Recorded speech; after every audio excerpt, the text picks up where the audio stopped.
Alors, je vais remercier déjà Clément Grochin d'être venu jusqu'ici et d'avoir répondu à nos questions. Oui. Merci beaucoup.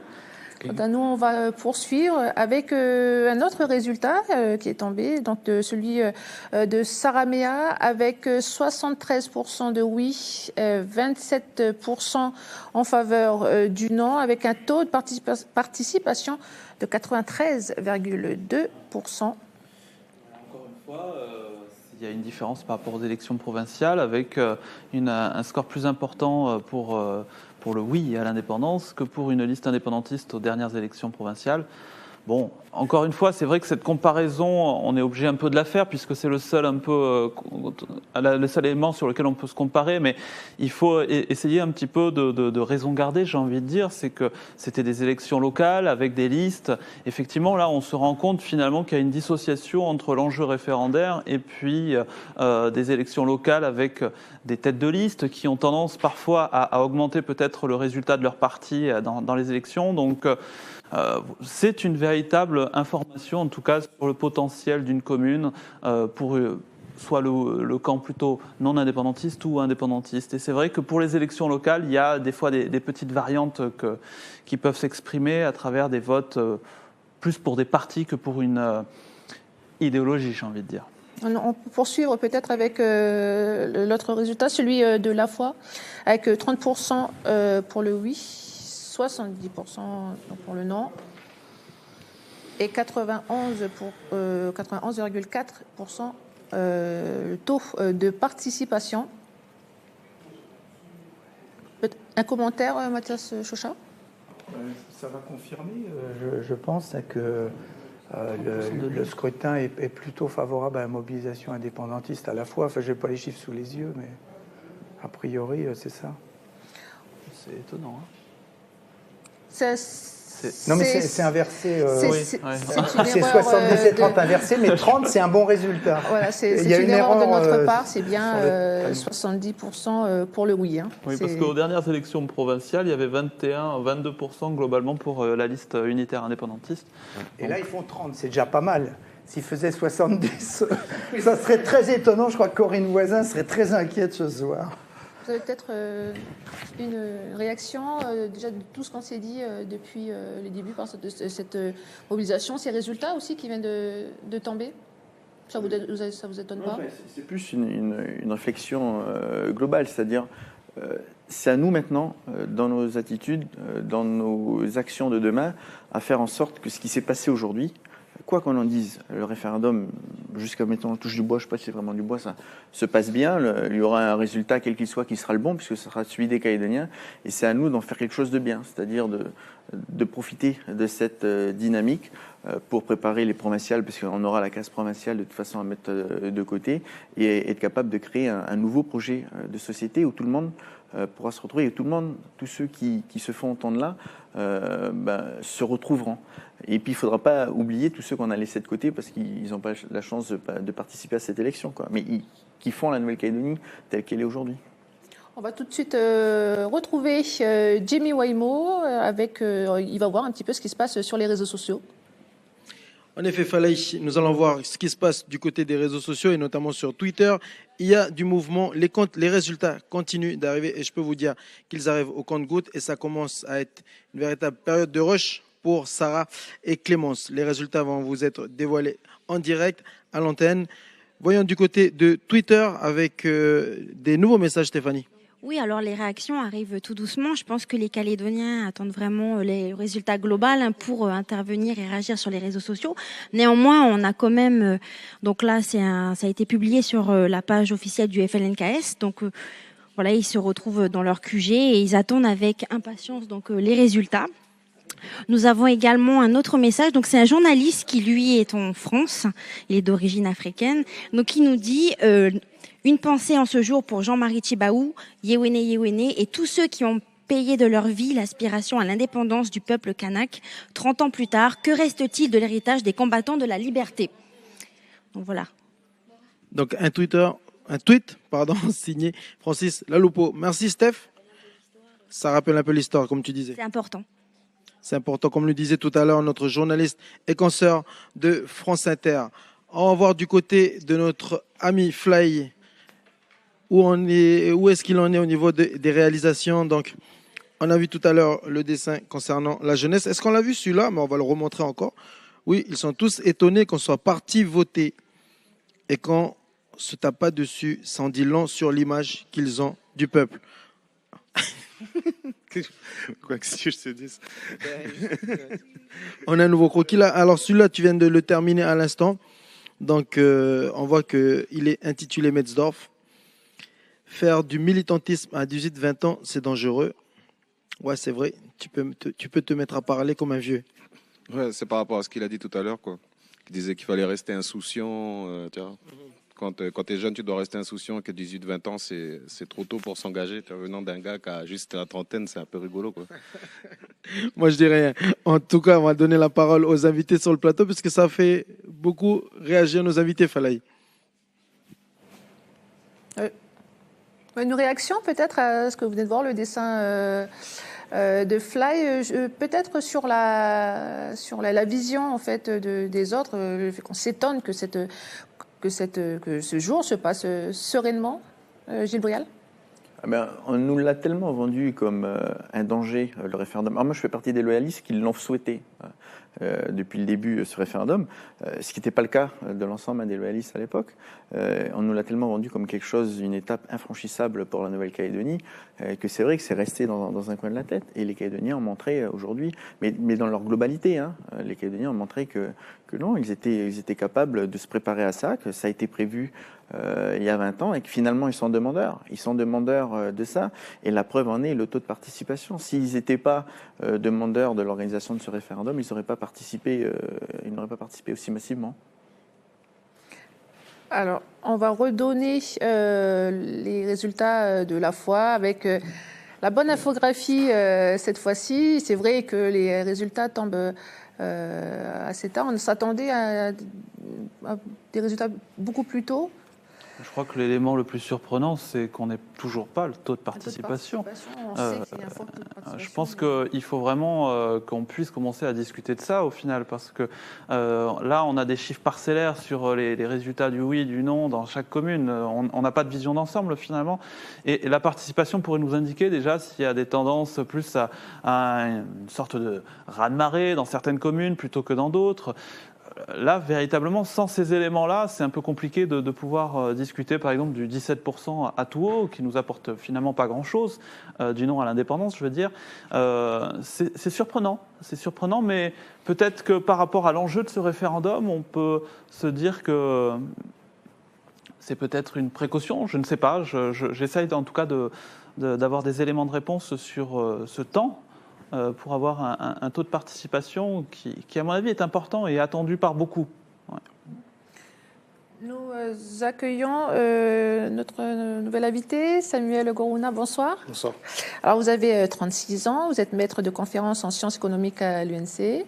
Vous êtes d'ailleurs le responsable de l'antenne nord de l'université.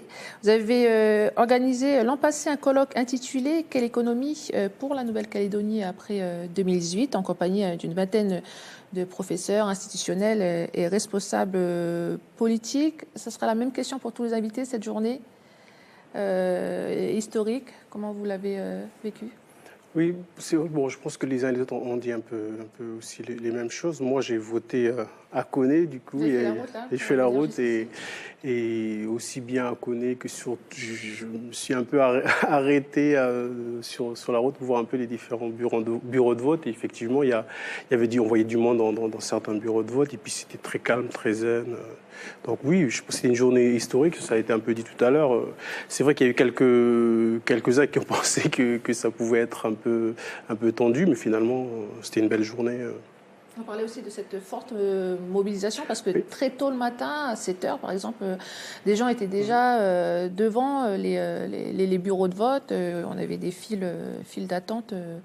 On n'a jamais vu encore jusqu'ici, peut-être aux dernières provinciales, c'était pas comme ça en tout cas, tôt le matin. Vous en pensez quoi? Oui, c'est vrai. Bon, c'est une bonne chose. C'est une bonne chose pour tout le monde. Bon, je pense que les chiffres ont peut-être été un peu donnés tout à l'heure. Moi, j'ai pas regardé dans le détail, mais dans certaines communes où habituellement, et notamment en province Nord, en termes de participation aux dernières provinciales, c'est un peu moins bon élève que les deux autres provinces. Mais au final, là, les gens se sont mobilisés. On a vu les queues aussi bien. Bon, moi, je suis passé sur la route, donc j'ai vu. Mais bon, ça a été vu sur les images également.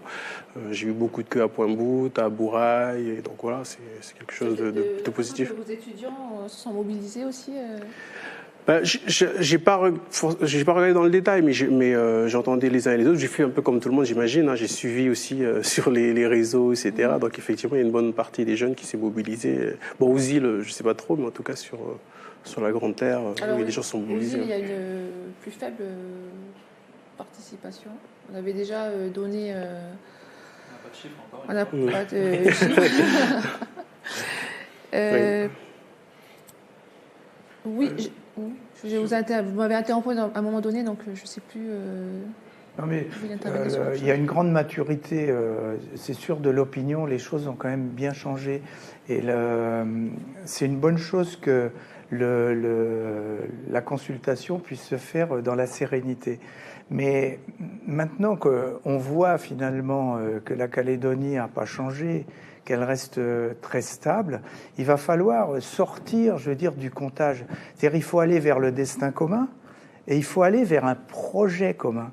C'est-à-dire que maintenant, il faut aller au-delà du discours « sans la France, on va s'effondrer ». Il faut aller vers un projet commun, parce que c'est ce qui manque à la société calédonienne. Les inégalités sont quand même énormes. On ne peut pas assurer le destin commun d'un pays avec des inégalités aussi grandes. Enfin, les quartiers sud, les squats, enfin, je dis aux téléspectateurs de Calédonia, ouvrez les yeux. Ce pays, à la première difficulté économique, il va sauter. Aujourd'hui, c'est la caisse qu'on fait sauter avec les aides, les déficits partout pour entretenir l'activité. Mais tout ça est très artificiel. Et donc, le liant dans la société, il passe par la baisse des inégalités, il passe par un projet commun. Donc, il faut un projet de pays qui soit commun. Il faut se lancer sur l'avenir. Et l'avenir, il passera nécessairement par de nouvelles relations, comme dit l'accord de Nouméa, entre le peuple kanak et la France, conforme aux nécessités de notre temps. Donc on ne peut pas arrêter le modèle à la France d'outre-mer des années 60, avec ses dépenses clientélistes. Il faut repenser un nouveau modèle, et ce nouveau modèle, il va passer par une aide au développement et à la coopération qui est donnée au pays, et il faut que le pays l'utilise conformément à un projet commun. Et moi, je suis un avocat depuis longtemps des majorités mixtes au Congrès.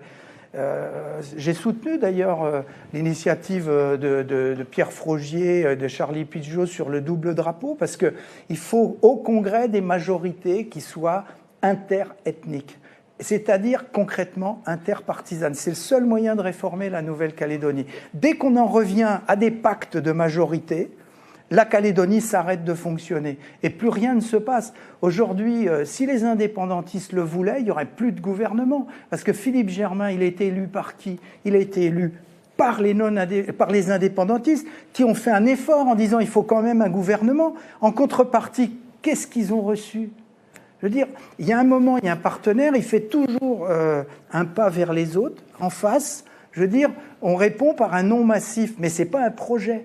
Donc il faut maintenant que les non-indépendantistes fassent un pas vers les indépendantistes sur un projet commun. Et là, on pourra commencer à voir s'ériger un destin commun pour un pays commun.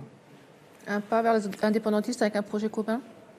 J'allais vous dire, j'ai failli être d'accord avec ce qu'il disait. Bon, sur la conclusion, évidemment, il retrouve ses mauvaises habitudes. Non, mais sur le projet commun, c'est important. C'est-à-dire que ce qui nous prend beaucoup de temps ces dernières années, c'est est-ce qu'on va avoir l'indépendance ou est-ce qu'on ne va pas avoir l'indépendance. Moi, je considère que les Calédoniens se sont exprimés aujourd'hui. On n'a pas le résultat, mais on l'aura à un moment ou à un autre. Il faudra en prendre compte. Mais il faudra mettre ça derrière nous. Ça ne veut pas dire qu'il n'y a plus de revendication de ça. C'est pas ça que je dis. C'est-à-dire qu'il faudra se concentrer sur autre chose. Et dans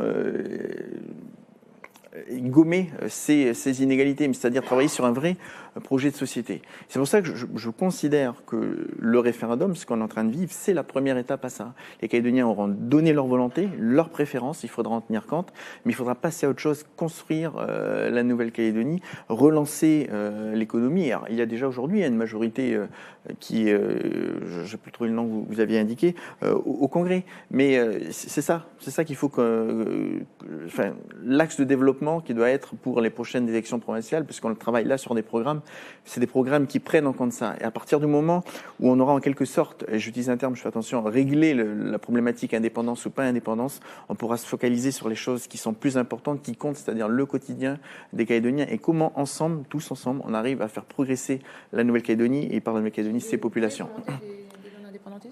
Mais de tout le monde, pas que des non-indépendantistes. Alors, ça sera certainement aux non-indépendantistes de peut-être donner la dynamique ou de faire le premier pas, mais en tout cas, il faudra qu'on soit capable tous ensemble de réaliser ça.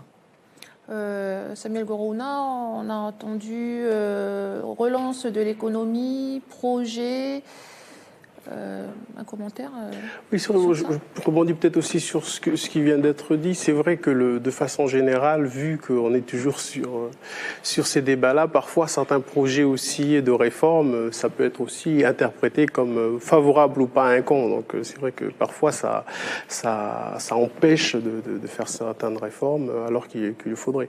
Après, effectivement, la Calédonie cette année, et puis bon, c'était le cas déjà il y a quelques années. C'est vrai qu'il y a quelques difficultés sur les comptes sociaux, sur le fait que l'activité s'est ralentie, etc. Donc, je crois que ça s'est vu dans la campagne aussi.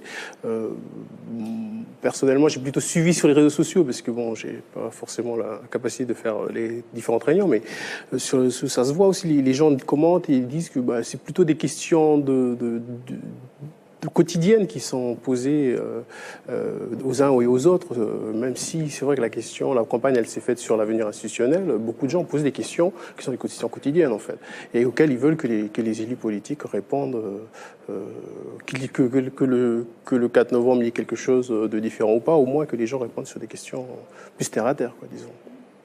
On l'a vu, je crois, le résultat de Yaté qui n'est pas... étonnant, avec 88%, je vois plus, 88% en faveur du oui et 12% en faveur du non. Et là, on est en direct de Canala. Alors, ils sont en train de rentrer les derniers résultats.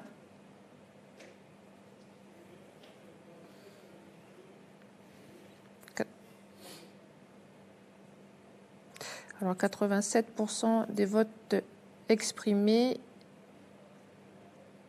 et ça semble être 93% en faveur du oui dans la commune de Canala. Ça vous surprend, Pierre-Christophe ? Non, c'est pas que ça doit me surprendre ou pas, c'est qu'effectivement, on observe un décalage par rapport aux résultats des élections provinciales. Comme je disais, c'est imparfait, évidemment, c'est pas la même échéance. Mais globalement, en tout cas en province sud, on observe quand même, à quelques points près, mais des meilleurs résultats du oui à l'indépendance. Alors après, il faudra rentrer dans le détail. Pourquoi le oui pénètre mieux, en tout cas en province sud? Pourquoi dans certaines communes, le non, en revanche, est un peu plus élevé en province? C'est ce qu'on observe notamment en province nord. Il faudrait regarder évidemment dans le détail pour essayer d'analyser ça un peu près dans les faits. Mais c'est clair qu'aujourd'hui, on a quand même une nouvelle géographie électorale, j'ai envie de dire, qui va apporter quand même pas mal d'informations, à mon avis, et qu'il faudra analyser dans les jours à venir pour pouvoir redéfinir finalement les enjeux politiques de demain. Et je voudrais juste rebondir sur ce que vient de dire Mathias Chauchat sur cette possibilité finalement de gouvernance interpartisane entre les indépendantistes et les non-indépendantistes. C'est vrai que finalement, c'est au premier qui le fera qui sera affiché finalement par rapport à cela. On l'a vu, la tentative RPCR FCCI, on l'a vu le RUMP avec l'UC, on l'a vu Et à chaque fois, finalement, ces tentatives sont sanctionnées aux élections suivantes. Donc c'est vrai que d'un point de vue purement historique sur les élections calédoniennes, on a quand même la manifestation que dès qu'on fait un pas finalement vers l'autre, c'est un petit peu se condamner aux futures élections. Donc c'est pour ça qu'il y a aussi cette réticence, j'imagine, aussi par rapport à ça. Et puis les chemins de traverse, ceux qui sont ni oui ni non en Nouvelle-Calédonie, qui essayent d'être un petit peu de concilier à la fois les indépendantistes et les non-indépendantistes, eh bien toutes ces tentatives qui ont pu s'égrener dans l'histoire électorale calédonienne, elles ont toutes été finalement balayées par les urnes, j'ai envie de dire. On est dans un pays où, électoralement parlant, on est extrêmement clivé sur le oui à l'indépendance, sur le non à l'indépendance. C'est vrai que c'est un paradigme, finalement, qui anime la Nouvelle-Calédonie depuis maintenant plus de 50 ans. La bipolarité indépendance-non-indépendance, c'est quand même quelque chose qui anime la vie politique calédonienne. La question qu'il faut qu'on se pose aujourd'hui, c'est est-ce que ce référendum va contribuer à changer ce paradigme-là politique ? Est-ce qu'on va avoir d'un côté les partis non-indépendantistes, d'un autre côté les partis indépendantistes ? Est-ce qu'on ne va pas avoir peut-être quelque chose d'autre qui va émerger ? C'est vraiment la question qu'on peut se poser parce qu'au final, aujourd'hui, toutes les tentatives un petit peu de relations dans la gouvernance et tout ça, électoralement parlant, elles ne sont pas payantes. Donc au final, elles n'ont pas vocation finalement à s'installer dans les institutions. Après, on peut le regretter ou pas, c'est pas à moi de le dire, mais il faut quand même réfléchir aussi d'un point de vue pragmatique, sur qu'est-ce qui peut pousser ces alliances que certains disent contre nature, à s'instaurer dans le temps et pouvoir aller vers un fameux projet commun. Aujourd'hui, voilà les questions, les difficultés auxquelles sont confrontés les différents acteurs politiques. Plusieurs idées qui se dégagent. On va aller une par une. Peut-être justement par ce pas vers l'autre dont vous parliez tout à l'heure, il paraît un peu difficile à concrétiser. Mais c'est ce que j'ai essayé d'expliquer. Tant qu'on a la problématique indépendance, pas indépendance, c'est sûr que les tentatives sont lourdes de conséquences. En tout cas, elles sont difficiles à être acceptées. À partir du moment où, et moi je le considère, qu'on aura réglé le problème de l'indépendance avec un résultat clair à ce référendum lié à une mobilisation importante. Si on n'a plus l'épée de Damoclès qui est l'indépendance, le projet de construction de la Nouvelle-Calédonie, après, il est différent. C'est-à-dire que c'est pas du tout la même chose savoir si dans 2 ou 4 ans, on va nous redemander oui ou non à l'indépendance et d'être dans une autre voie qui est maintenant au sein d'une Nouvelle-Calédonie largement autonome au sein de la République française. Qu'est-ce qu'on construit pour que les populations, l'ensemble des populations calédoniennes soient bien ? On va avoir un choix à faire et ça on pourra le faire quand on se posera, quand on regardera les résultats, quand on les assumera. Je veux dire, c'est chaque partenaire puisse les assumer et puis je pense que il va y avoir une nouvelle page à écrire et que c'est vraiment quelque chose qui est imminent et qui est nécessaire en plus pour la Nouvelle-Calédonie. On a un nouveau résultat, celui d'UVA, avec 84% en faveur du oui, 16% en faveur du non, avec un taux de participation beaucoup plus faible que les autres. On a beaucoup moins voté à UVA, avec 59% de taux de participation. Les îles qui restent toujours avec une plus faible mobilisation. Oui, ça contraste. Je crois qu'on l'a largement évoqué jusqu'à présent. Les taux de participation des îles, ça sera à analyser après dans un plus long terme, voir par rapport à la question des procurations, voire peut-être rentrer un peu plus dans le détail. Après, l'interprétation politique, de savoir si c'est une manifestation pour rester dans la France, ça je laisse évidemment les partis non indépendantistes le penser. Mais globalement, c'est une participation et c'est une exception. C'est une participation qui est moins importante qu'aux élections provinciales. Donc effectivement, les îles Loyauté, il y a cette exception. On est en deçà de la participation aux dernières élections provinciales, alors que partout ailleurs, on est au-dessus. Donc là, il va falloir qu'on se pose quand même la question du pourquoi et vraiment peut-être apporter des réponses aussi à cette question des listes électorales, savoir par rapport aux votants qui sont dans la grande majorité aujourd'hui, qui résident dans le Grand Nouméa, qu'est-ce qu'il faut faire concrètement pour que finalement on ait une vraie corrélation entre la population résidente et la population qui vote, parce qu'au final aujourd'hui on a un décalage qui se crée, qui devient presque ubuesque, qu'on n'arrive même plus à gérer en termes de vote. Donc il faut se poser ces questions-là. Je pense que ce scrutin aura au moins le mérite de mettre ça en lumière. Un autre résultat? Oui. Les résultats des îles, on a déjà vu, c'est dû à des motifs techniques de la gestion des procurations et aux inscriptions dans les bureaux délocalisés. Donc il ne faut pas mettre une explication politique sur la faiblesse de la participation. Ça sera corrigé d'ailleurs dès les prochaines provinciales. En fait, la géographie de la Calédonie, elle n'a pas fondamentalement changé.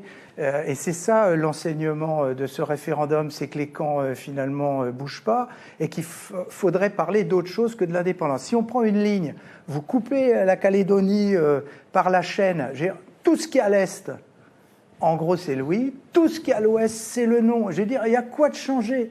Je veux dire, après on va regarder de façon fine, mais schématiquement, la Calédonie elle est comme ça. Donc c'est un pays extrêmement divisé, avec un clivage ethnique extrêmement fort, avec une augmentation des inégalités. Donc aujourd'hui, puisqu'on sait qu'aucun camp ne va l'emporter sur l'autre, sur la question fondamentale de l'accession à la souveraineté, il faut maintenant parler d'un projet commun. Et ce projet commun, il surmontera la question de la souveraineté par l'existence d'une relation nouvelle autour d'un partenariat. Et je veux dire, il faut que petit à petit l'opinion calédonienne s'y habitue. Il faut croiser les majorités. On va voir les provinciales maintenant. Eh ben, que les partis le proposent plutôt que d'essayer de faire des pseudo-pactes qui éclatent sitôt la répartition des postes. Donc il faut réfléchir à ce destin commun. Il faut que les partis n'hésitent pas à le proposer. Or souvent, le premier qui s'allie aux indépendantistes est mort. On dit c'est le baiser de la mort.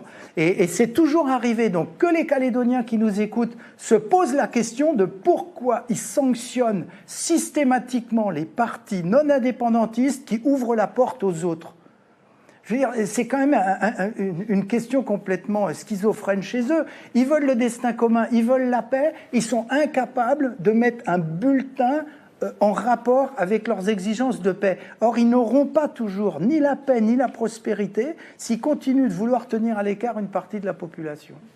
Je vais vous faire réagir, Samuel Gorouna, juste après. Mais avant, je vais vous remercier, Gilles Brial, d'avoir accepté votre invitation et d'avoir tenu aussi longtemps avec nous sur ce plateau. Merci de votre invitation et puis bon courage pour la suite. Merci parce que cette soirée a l'air d'être assez plus longue que prévu. Ça va être long. Bon courage à tous. Il est 20h53, nous n'avons toujours pas de taux de participation. Alors peut-être, oui, une réaction à ce qui vient de se dire, relation nouvelle, cette difficulté à faire le pas, le pas vers, va croiser les majorités. Oui, mais ça s'est vérifié aussi historiquement. La FNSC qui s'est alliée, c'est le seul moment où, enfin le seul moment, un des moments principaux, on a bien réformé la Calédonie, l'impôt sur le revenu et plein d'autres choses qui ont été faites à ce moment-là, Arcalin, enfin bref, et de nombreux projets à ce moment-là. Et donc on a l'impression, et beaucoup le disent, les deux camarades ici le disent également la même chose, beaucoup le disent, que c'est visiblement ce qui fait avancer la Calédonie, c'est quand il y a alliance entre certains d'un côté et d'autres de l'autre. Après, sur la maturité et aujourd'hui on voit bien que les gens, il y a une certaine maturité au niveau politique. La question que Mathias Choucha vient de poser, effectivement, pourquoi est-ce que faire des majorités sur un dispositif, qu'il soit fiscal, qu'il soit économique, qu'il soit juridique, etc., pourquoi est-ce que ça aboutit à des oppositions de ce type? C'est étonnant. Alors, on va suivre un petit peu ce qui se passe du côté de Canala. Il y a des annonces apparemment en direct. On va laisser vivre. Merci à tous ceux qui ont participé. Le travail continue. On reconnaît Gilbert Tuénon à gauche. Oui.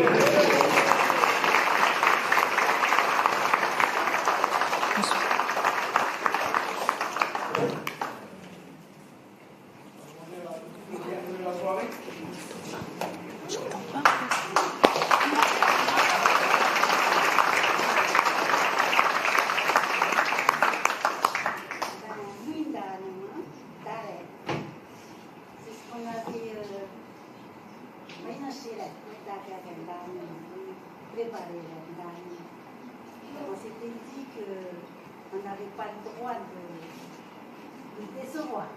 parce que Pierre, et voilà le résultat. Donc félicitations à tout le monde. Félicitations et puis merci Mouni, merci encore. Allez. Bon, Annie-Loi, on peut être fiers de nous. On va voir les résultats ailleurs, tout à l'heure, plus tard, demain. Mais on sait que quoi qu'il arrive, on sera encore là. On sera toujours là pour que dans la souveraineté, la création de la nation, la naissance de la nation va se faire grâce à nous, grâce à vous. Et merci aux délégués. Vous nous avez permis effectivement de pouvoir inscrire certains électeurs qui n'étaient pas directement sur les listes. Aujourd'hui, ça n'est pas facile. On a du mal à avoir la commission de contrôle. On a quand même pu avoir ces inscriptions-là. Il y a quand même certaines personnes qui ne sont pas venues voter. Bon, les raisons sont diverses. Mais il va falloir qu'on aille les chercher encore, ces gens-là, pour qu'ils viennent voter.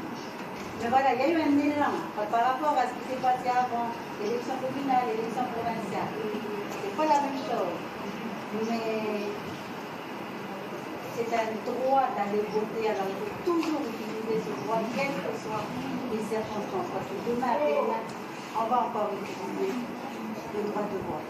Donc, eux, ils vont nous et puis, 3 ans, parce que moi, je suis à ce jour-là. Moi, je ne vais pas aller à la maison.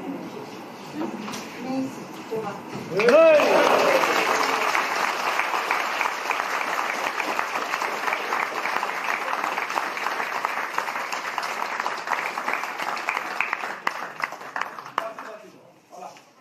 La soirée électorale s'achève là. On va envoyer nos résultats au commissariat. Et je pense que ça va être le Premier ministre qui va annoncer demain les choses. En tout cas, il y a des rencontres qui sont faites là-bas. Merci à vous, bonne soirée. On m'a dit, quelqu'un que vous connaissez? On a une bonne ambiance du côté de Canala. On va tout de suite rejoindre Jimmy, qui va nous donner les dernières informations sur... Voilà, on vient de voir la bonne ambiance du côté de Canala et je risque d'apporter et de plomber peut-être l'ambiance avec quelques informations qui nous viennent de nous être parvenues et qui viennent de nous être envoyées par la gendarmerie.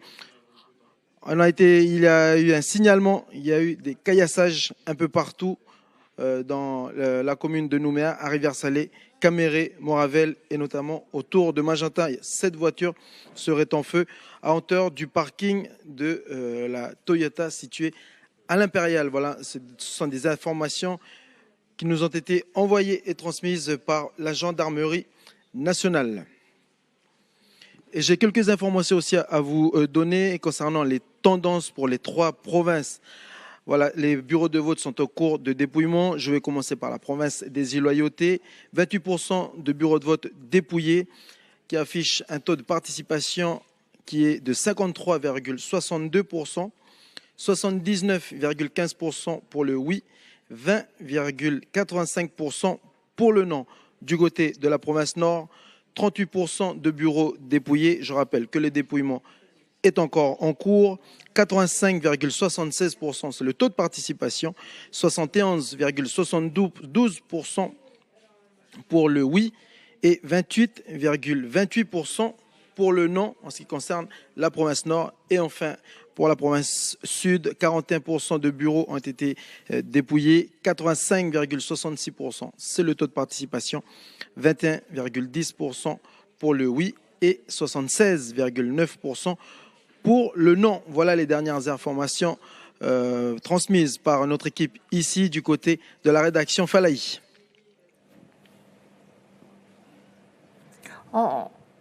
On accueille tout de suite également notre invité, Grégoire Bernuche. Bonsoir. Bonsoir. Peut-être une réaction à ce que vous venez d'entendre? Tout à fait. Je découvre les résultats là, du référendum petit à petit en même temps que vous. Effectivement, il fallait s'y attendre. On se rend compte que en province des Îles et en province Nord, finalement, c'est le oui qui semble l'emporter relativement largement. En revanche, en province sud, on pouvait s'y attendre également, mais il semblerait que le non à l'indépendance l'emporte très très largement, ce qui devrait nous amener quand même vers un pourcentage définitif proche de ceux qui avaient été révélés par les sondages. Donc il est encore beaucoup trop tôt pour se prononcer, on va découvrir ça ensemble au fur et à mesure, mais a priori le résultat du référendum va correspondre à ce qu'on en attendait, tout simplement. On va poursuivre cet entretien. Je vais remercier Mathias Chauchat d'avoir répondu à notre invitation. Merci beaucoup. Merci, on va peut-être suivre la suite de cette élection de pas très loin. À bientôt. Les premiers, on a quand même, on l'a entendu, il y a eu quand même quelques incidents. On l'a dit, c'est quand même une journée qui s'est passée de manière assez calme.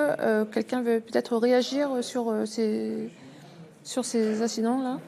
Moi, je pense que les autres vont réagir aussi, mais c'est vrai qu'on s'attendait plutôt à ce que ça reste aussi calme que c'était durant toute la journée. Après, je dirais que peut-être que les Nouméa, c'est plus urbain. Peut-être là, il y a peut-être moins évident d'avoir des consignes ou des disciplines comme ça peut être le cas dans d'autres en brousse où là où les gens sont plus facilement suivent les consignes de calme, etc.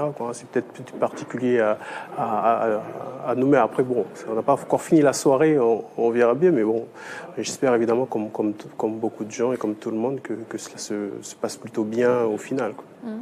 On espère que cette soirée va se poursuivre comme elle avait commencé, c'est-à-dire très sereinement. Donc, on devrait rejoindre Jamie Waimo du côté de la rédaction. Moi, je remercie Mathias Chaussat, merci, qui était juste devant nous. On continue notre périple dans tout le pays. On va retrouver nos journalistes sur le terrain. On va commencer avec Chloé qui est en direct du quartier général de Calédonie Ensemble. Bonsoir Chloé, comment ça se passe sur place? On voit derrière toi qu'ils suivent Calédonia, c'est déjà une bonne nouvelle. Tout à fait. Ils suivent les deux éditions spéciales sur les deux chaînes du pays. Alors, je suis effectivement au QG de Calédonie Ensemble, donc dans un hôtel de Nouméa. Ici, il règne une ambiance très conviviale. Les gens mangent, boivent. Monsieur Philippe Gomez vient tout juste d'arriver. Il y a également messieurs Gérard Poidja et Philippe Germain. Et donc ici a été établi un véritable dispositif pour suivre en direct les résultats. Il y a également un grand écran qui est donc alimenté par derrière tous les partisans de certains partisans de Calédonie Ensemble récupèrent au fur et à mesure les résultats définitifs pour pouvoir justement alimenter ces graphiques et suivre ensemble les résultats. Chloé, je profite de ta présence là à l'antenne. Est-ce que je peux te demander si on peut solliciter une intervention de Philippe Gomez? On le voit derrière toi, il est au bar. Est-ce qu'on peut l'interpeller et bien sûr lui demander une réaction? Et il est en train de manger. Il va entendre son nom dans pas longtemps derrière sur le retour. Alors je peux essayer? Oui, on te suit. Je peux essayer, mais il n'entend pas le son. D'accord, mais il est en train de manger. Mathieu va te suivre. Alors, il est en train de discuter. Monsieur Gomez, excusez-moi de vous déranger en direct pour Calédonia, s'il vous plaît. Pardon de vous embêter. Pardon? Je préfère pas réagir, je vous remercie. Ah, vous ne souhaitez pas réagir tout de suite? Oui. D'accord, ok. Je peux venir vous voir à la fin, au moment des résultats. D'accord, très bien. Bon, il ne souhaite pas réagir. Il est en train de manger en même temps. Merci voilà. Chloé. Et, en tout cas, merci d'avoir essayé. Tout à l'heure, quand on aura les résultats définitifs. Tu as le mérite d'avoir essayé, Chloé. Merci. Voilà ce panneau qui annonce que l'on aura la réaction de Philippe Gomez lorsqu'il aura tous les résultats. Merci Chloé. Et on va retourner vers Falaï du côté du plateau avec ses invités. Merci Jamie. Nous recevons Jean-Raymond Postic. Vous êtes coordinateur de la communication campagne pour le oui. On l'a vu, on l'a entendu, beaucoup de forte mobilisation, un taux de participation élevé à 17h. Il est 21h05, on n'a toujours pas de taux de participation. Peut-être déjà une réaction à ce que cette première... Oui. Bon, c'est une satisfaction déjà devant la participation. Et puis, je crois qu'il y a déjà une victoire. Il y a déjà une victoire, c'est que dans tous les endroits, dans tous les coins du pays où l'électorat indépendantiste était majoritaire, on a très fortement voté. Contrairement à ce qui était annoncé, il n'y a pas eu de dégringolade, de tassement notable, je dirais, de cet électorat. Et on voit bien que dans un certain nombre de communes, les pourcentages vont même au-delà de ce qui se passait habituellement lors des élections provinciales. Donc on va attendre bien entendu l'ensemble des résultats parce qu'on sait très bien à quel point les votes la répartition des votes est localisée dans notre pays. Mais c'est déjà une campagne réussie, d'après vous ? Oui, très clairement. Je crois que dans les deux camps, la mobilisation a eu lieu. Mais en tout cas, dans le camp indépendantiste, c'est déjà une satisfaction. Alors on verra ce qu'il adviendra. Les analyses, il faudra les faire de façon plus fine. Mais si d'aventure il y avait un deuxième référendum, je pense que là, on a une bonne base sur laquelle il faut capitaliser. Il y a des réussites.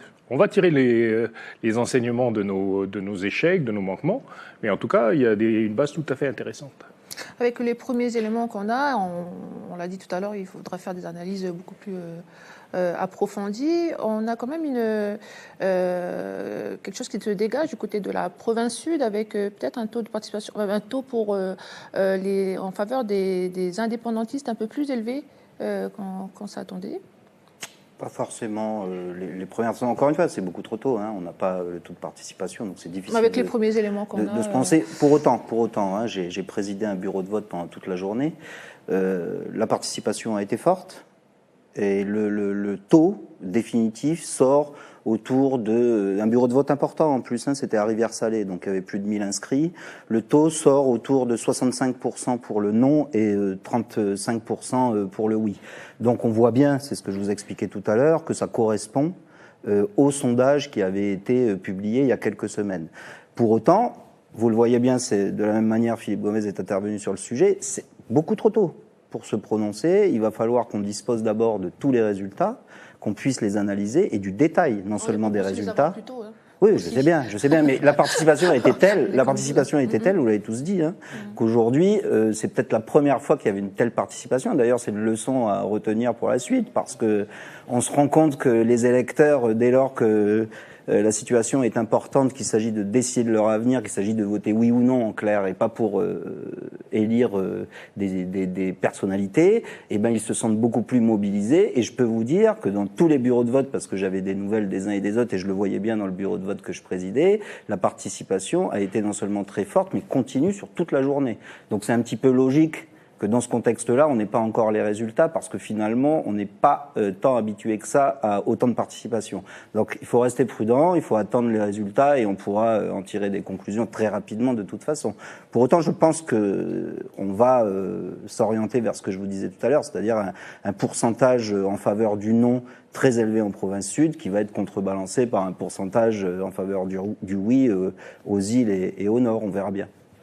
On va rejoindre Jimmy, mais avant ça, je vais remercier Samuel Gorouna. Merci beaucoup de vous être arrêté ici sur notre plateau et d'avoir donné toutes ces informations. Merci beaucoup. Merci à vous. Alors Jimmy, on le rejoint donc avec Vanessa Kédé du côté de Canala. C'est ça, Falaï. On retrouve Vanessa Kédé. On l'a vu il y a quelques instants. La bonne ambiance du côté de Canala. On va la retrouver, Vanessa Kédé, qui est en compagnie de Gilbert Thuyenan, le maire de la commune. Bonsoir Vanessa, c'est à vous. Oui, bonsoir. Donc, je suis en compagnie de monsieur le maire Gilbert Thuyenan. Bonsoir. Bonsoir. Alors, vous venez de proclamer les résultats au niveau de la commune. Le taux de participation a atteint 87%. Une réaction par rapport aux résultats de ce soir au sein de votre commune? Je crois que la première réaction, c'est de dire on est satisfait de la mobilisation qui s'est passée aujourd'hui sur toute la commune de Canala, puisqu'on a constaté que beaucoup de jeunes, et notamment de primo-votants, sont venus voter aujourd'hui. Donc une très bonne mobilisation sur l'ensemble de la commune et des 6 bureaux de vote de la commune. Et surtout, les choses se sont déroulées de manière très sereine, très calme.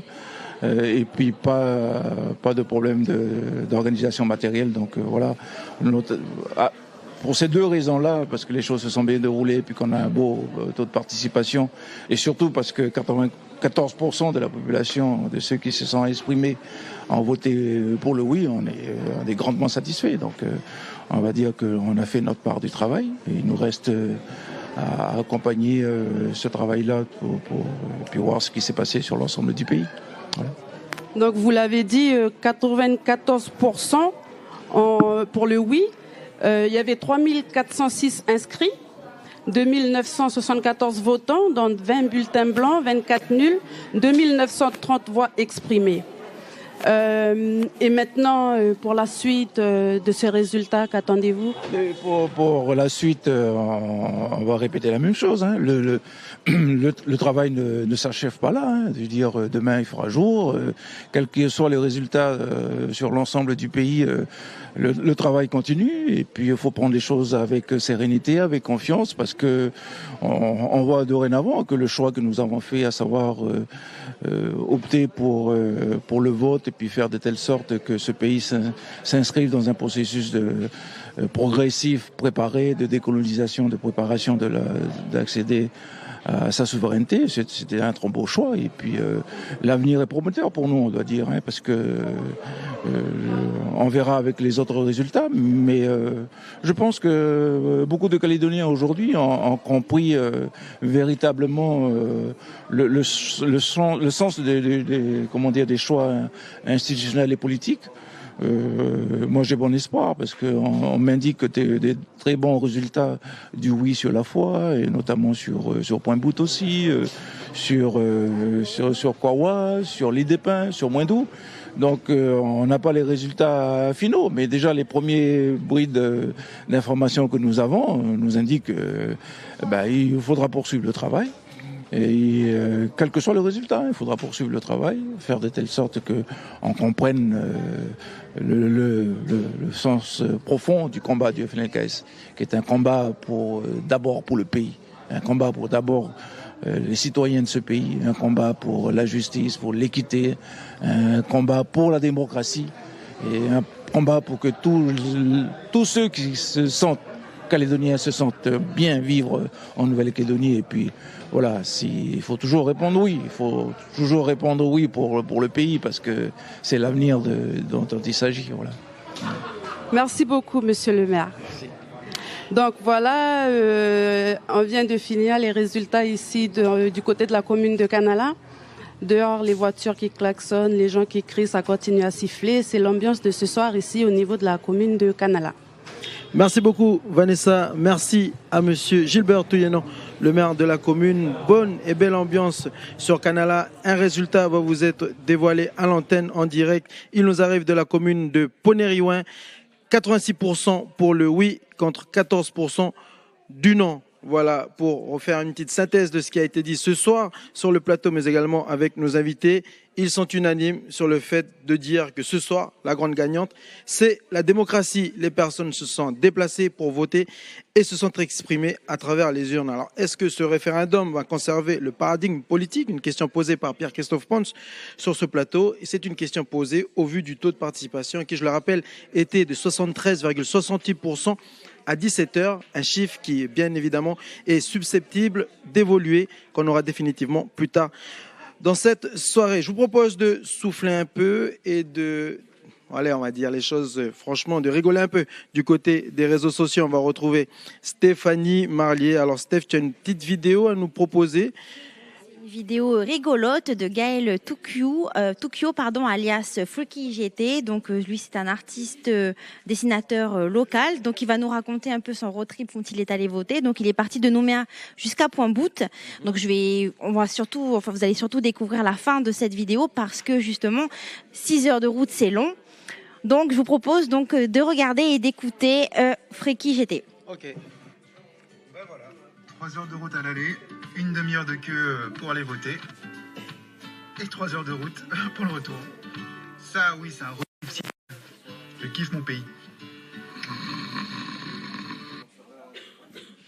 Eh bien, bon repos à lui. En tout cas, il a accompli son devoir de citoyen. Merci Stéphanie, ça fait du bien. Et puis, on lui souhaite de faire de beaux rêves à notre ami. Et nous, en tout cas, on n'est pas prêt d'aller faire dodo vu les dépouillements qui sont toujours en cours. Voilà, c'est un référendum qui a mobilisé beaucoup de citoyens. Et donc, du coup, pour patienter, on va faire un petit tour du côté de nos dessins, le secteur artistique de notre ami Fly. Donc là, on a un nouveau dessin sous la caméra. Tu veux le présenter? Ouais, alors, c'était par rapport à, comment il s'appelle les précédents invités avec Chocha Brial et tout ça qui parlaient de nouvelles orientations peut-être à prendre après. Donc moi j'ai fait un peu mon interprétation des deux projets quoi. De choses qui ont été dites en plus pendant la campagne, le confin de l'autonomie pour le camp pro-français et l'indépendance, partenariat, presque indépendance, on ne sait pas trop. Tu vois. Puis du coup je place comme sur un plan, tu vois, vous êtes ici. Tu vois, façon de dire que c'est un peu synonyme le truc, du coup, c'est pas trop ce qu'il y a au milieu, quoi. Voilà. Oleti, Fly, merci pour ce croquis. C'est vrai que dans ce croquis, on l'a senti, on l'a entendu avec la réaction de nos invités en plateau en compagnie de Falaï Wedjo. On sent la volonté d'une construction d'un pays avec un projet commun présenté par les deux camps. Je vous laisse Falaï, avec tes nouveaux invités, il me semble que M. Dunoyer, Philippe Dunoyer, député de la première circonscription Calédonie Ensemble, vous a rejoint. C'est exactement ça, Jimmy. Philippe Dunoyer, bonsoir. Peut-être une réaction à ce que vous venez d'entendre. On était à Canala. Le maire était confiant, reste confiant pour la suite. Alors c'est un discours intéressant parce que, quels que soient les résultats, on voit qu'à Canala, il n'y a pas d'ambiguïté. Le oui est très largement majoritaire. On voit que dans d'autres communes, c'est le non qui l'est très largement. Mais au global, ça a été dit, donc permettez-moi d'insister là-dessus. La participation est absolument exceptionnelle, à la hauteur du rendez-vous historique qu'était ce référendum. Et donc le message sur une démocratie mieux installée en Nouvelle-Calédonie, sur des discours un peu plus apaisés, aussi même très sereins dans le cadre de ces campagnes. Il y a eu très peu de dérapages. On conduit les Calédoniens à se mobiliser, à s'exprimer de manière très claire, et à chaque camp, finalement, potentiellement, de trouver des motifs de satisfaction. Alors, ce sera quand même un peu plus compliqué du côté de ceux qui auront perdu, mais ils pourront, après l'analyse, se dire, mais là, on a progressé par rapport à d'autres enjeux électoraux précédents, et puis on a encore un chemin. Moi, ce que je trouve de positif, c'est que dans ce message et dans d'autres entendus depuis le début de la soirée, c'est ce que le dessin reflète très bien, d'ailleurs. Ce dessin, il est très intéressant parce que, objectivement aussi, il dit maintenant que le non, probablement, l'aura emporté. On n'a pas encore la participation, on n'a pas encore le résultat, mais on en est à peu près sûr.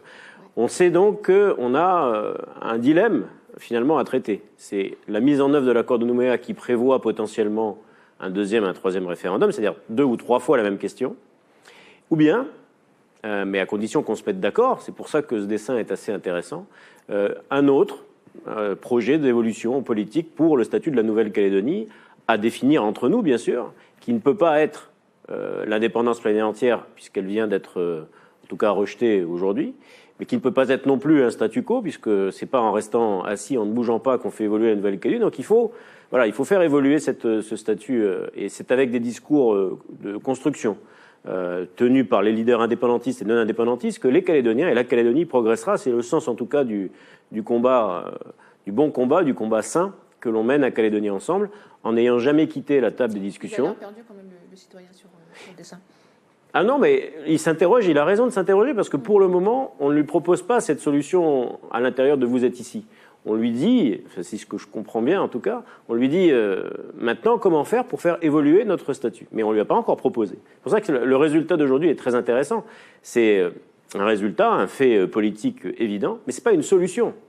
L'électeur qui est symbolisé dans ce dessin-là, il s'interroge sur donc, mais alors, quelle solution après? Et c'est tout l'espace de discussion qu'il va falloir reconquérir, puisque pour Calédonie Ensemble, en tout cas, nous, on ne l'a jamais abandonné, cet espace de discussion, quelles qu'aient été les difficultés, toujours en se souvenant que depuis 30 ans, si on progresse, c'est parce qu'il y a deux clés, un dialogue permanent entre les deux forces politiques, indépendantistes et non-indépendantistes, qui structurent le paysage, dialogue permanent et recherche du consensus.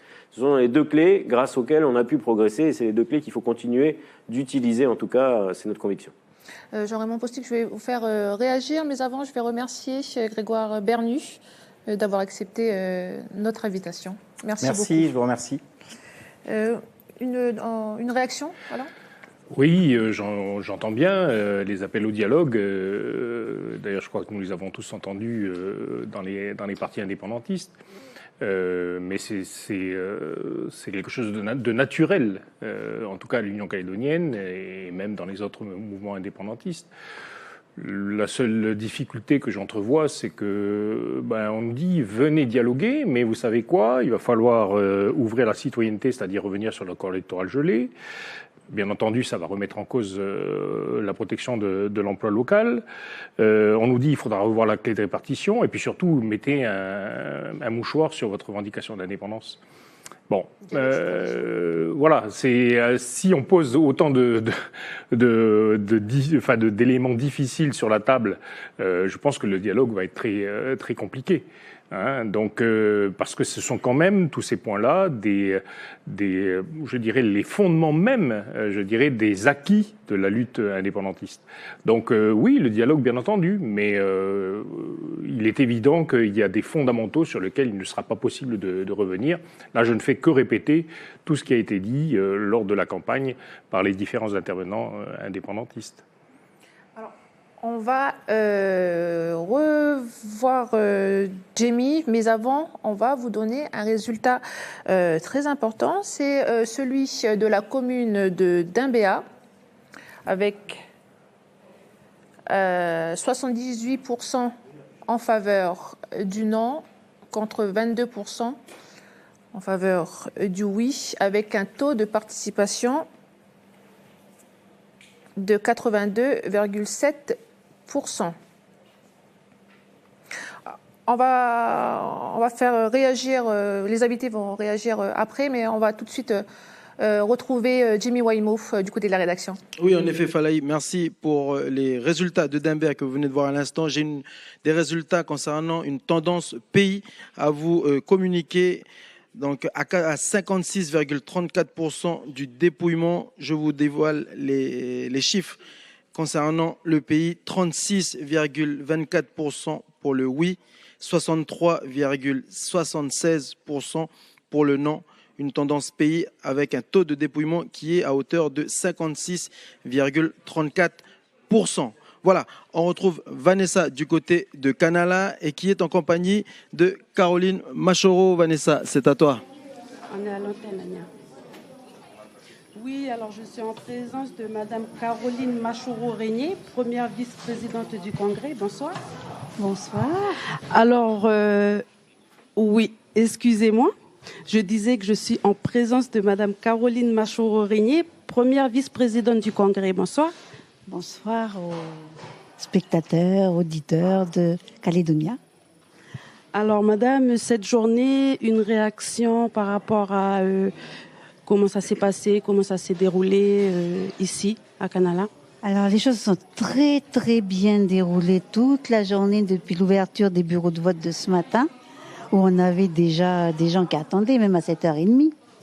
Et donc, toute la journée, nous avons eu une affluence d'électeurs qui sont venus voter, qui sont venus apporter leur position, leur bulletin par rapport à ce scrutin, cette consultation. Merci. Et donc, nous avons eu ce soir les résultats. Le maire a proclamé les résultats. Une réaction par rapport à ce résultat? Eh ben, c'est énorme parce qu'on a un fort taux de participation Je vais citer notamment le bureau de vote numéro 2 de Naketi, où on a quand même 92% de participation, ce qui est quand même un record. Et c'est quand même c'est mon bureau de vote. Enfin, je suis de Naketi et là, je suis vraiment, vraiment contente de cette mobilisation-là. Et donc, je félicite bien sûr tous les électeurs de Naketi qui se sont levés, qui sont venus participer à cette consultation. Et un mot en particulier pour les jeunes qui viennent d'être inscrits, qui ont été inscrits automatiquement sur les listes électorales. Alors, ils sont venus en masse voter. Ils avaient leurs papiers, ils avaient leurs pièces d'identité. Et en plus, mais par contre, ils savaient pas comment faire, comment voter. C'est la première fois, c'est pas évident. Et surtout, ils se rendaient bien compte de l'enjeu de ce scrutin-là. Et donc, ils voulaient surtout pas se tromper. Et chaque fois, ils nous demandaient comment il faut faire. Il a fallu effectivement expliquer comment faire les choses, comment ça se déroulait. Et du coup, là, je suis vraiment, vraiment contente du comportement de nos jeunes. Merci beaucoup, Madame Caroline. Merci à vous. Et puis, à bientôt, à Koné. Merci. Donc, voilà ce qu'on pouvait dire ce soir ici du côté de Kanala.